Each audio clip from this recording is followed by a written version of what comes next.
gana ni lafa malee lafee addaan hiniru nutwaa irraa tolee kan nuti aanu jiru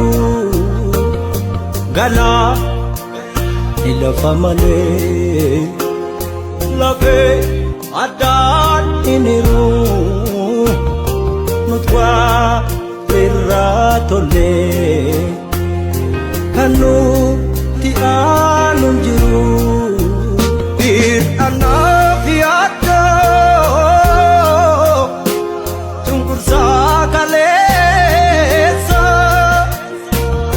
waan ijatti hin tolle gochaa suukaneessa kun eenyuuf hin tolu nurraa dhaabaatiisa.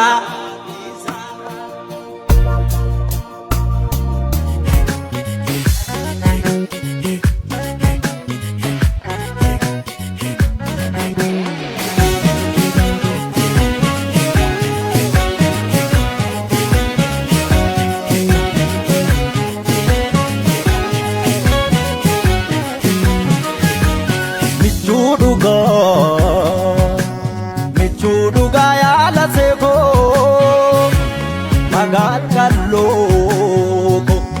hirkooduga yaadateekoo yoon sittaare kallooko kolfuu qabda yaala seekoo yoon attaarte kallooko kolfuu qaba yaala see nasitare takitiko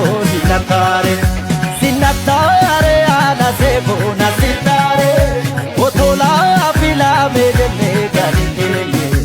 akambanu takitito tolagenge korije nanadite agau manu nakorat nanadite korat nanadite agau manu korije nanadite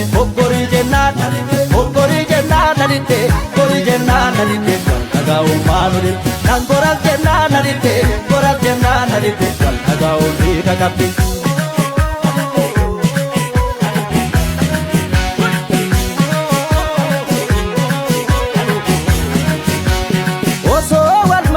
fanne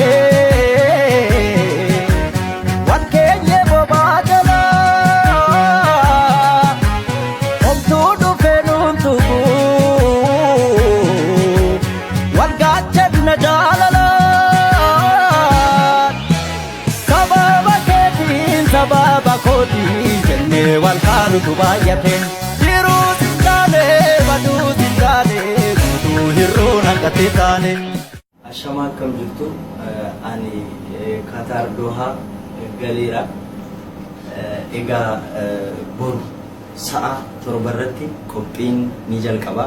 kottaa wajjin bashannannu hinafinaan jedha Mukkaa Entertainment wajjin qophiin qophaa'e boru sa'a torbarraa eegalee isiniif qophiin dhaabbanaadha kottaatiin wajjin bashannanaa hawaasa Qatar Doha jiraattan Oromoo hundaaf affeerraan kun haa ta'u jedhaa jechuudha. Galatoomaa.